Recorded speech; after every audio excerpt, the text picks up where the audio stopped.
This is Daf Yomi Yerushalmi Shevi'is. The article goes by Gershom when Daf Amud Aleph. There's a header here, 4 lines to the bottom. Ches Amud Aleph. Close my Shvi'im Chorshim. And in the Vilna, it is on Daf Gimel base. There's no header. It's about 9 lines from the top. Lo Sof Dover.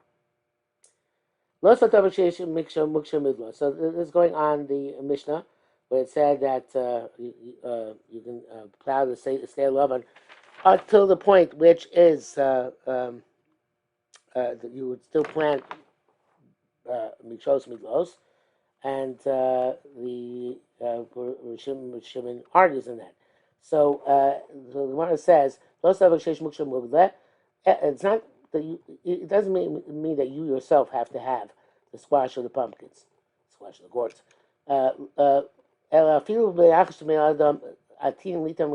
Even if other people would plant squash and gourds, mutter, you can still plow to that point. Rabbi Shimon said, "Nasata." This is the next part of the Mishnah.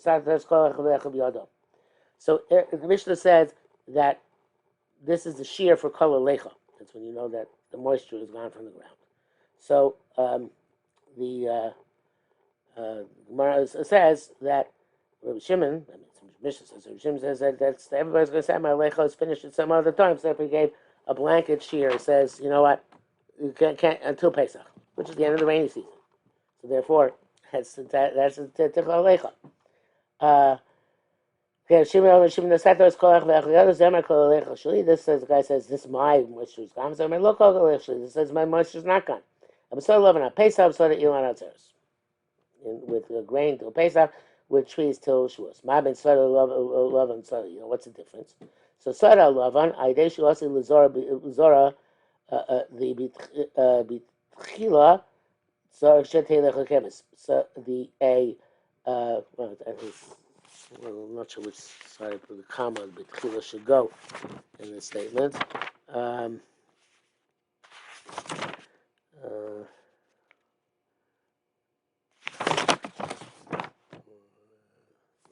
Here.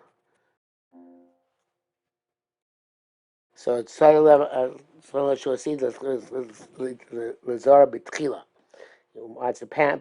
He plants it initially. So he plants initially. So Akamanaki brings down the plus from this week's parsha, Parshas Bereshis. So the you need to have rain in order to plant. If you're not going to have rain, or at least the moisture from the rain should still be extant. So if you don't have rain coming or moisture extant, then if you're plowing, you're not plowing for to plant something which is still going to grow before Shemitah. You're planting something which is going to grow during Shemitah. You're planting for Shemitah. So therefore, this plowing will be also. So as Shimon says, any plowing after Pesach is definitely for Shemitah purposes, because it has to be aligned in the rainy season of next year. The rainy season is over. Therefore, we can't allow it. What about the study Elon? Again, start 11. That's the majority of its moisture still extant. The rov lecha is not in the Gemara. I'm not sure why the Kabnaki feels necessary to put it in. Okay, but it's the moisture extant.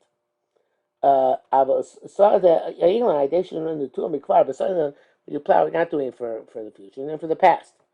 It's already planted, already grew, and therefore you're planting you're plowing it for the purpose of the tree that's already there. So here it says don't need the majority of the lecha to be kayamis. So I guess the reason the Kapinaki put in previously is to make it symmetrical. Halacha base. Mizablim imagine shows of the loaves you can fertilize and hoe for the purpose of squash and gourds at Rosh Hashanah until Rosh Hashanah. Chain the base hashalchin, and the also in a base hashalchin is a grain field where it relies on rainwater. Then there the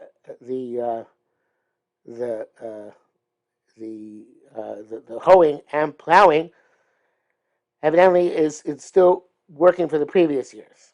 Um, uh, so therefore, you can do the Zablim and Ma'adrid. There's an assumption by the Kavanaki here that it also means you can plow it. I don't think that's the case. That's maybe I'm reading it wrong, but that seems these types of minor activities you can do even after you have to stop plowing. Miyablin, which means to remove warts, mefarkin, mahashkim. Most of us explain all these things, so we'll just leave the Gemara. Right up to Rosh Hashanah. He is allowed to pluck leaves for the purpose of the clusters Shevi'is, during Shevi'is itself. The Sakrin ad Rosh Hashanah, you remove stones from the ground to Rosh Hashanah. Mekasamin, these are different ways of putting the tree. Umizardin, Faslin, all these are different ways of putting the tree ad Rosh Hashanah. Mishomer, me, Beziruda ubipsila shel ubipsila shel chamishis.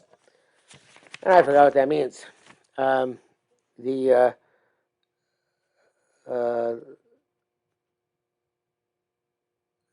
it's not good because I read it wrong. Kiziruda kibsula shel chamishis kach shel shishis. Not biziruda. Kiziruda. I was looking in the wrong one. It's not clear. So, like you do the zirud on pistol in the 5th year, going to the 6th year, you're doing the 6th year, going to the 7th year, and the Gemara is going to explain what that means. And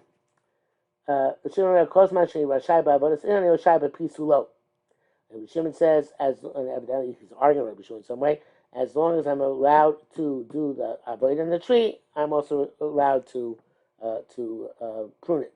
Things are linked. Okay, says more. Oh, that's why I should realize this. That's the Gemara says that the Kavanaki said it also could entail Charisha, because when asked why it doesn't include Charisha. Can you also plow? Well, as long as you're allowed to plow, you're allowed to fertilize and hoe. You may not mutar lachrosh, you're not allowed to plow, and not mutar lo zabev lo lader. So they're linked to each other. So they will both be at the same time. Amar Rabbi Yossi said to Masnisa, Amar Cain. This is actually can be inferred from the Mishnah. It says, Mazabli Ma'ajiv Shos Midlos, you do these avodas in the gourds and pumpkins. Ad Rosh Hashanah, and Rosh Hashanah v'chein Beis Hashanah. So that's Beis Hashanah. That's our Mishnah. But Tani Allah, we learn from in a brayso, Choshi Beis Hashanah, Rosh Hashanah. They can plow Beis Hashanah to Rosh Hashanah. So we see there's a linkage between the two of them.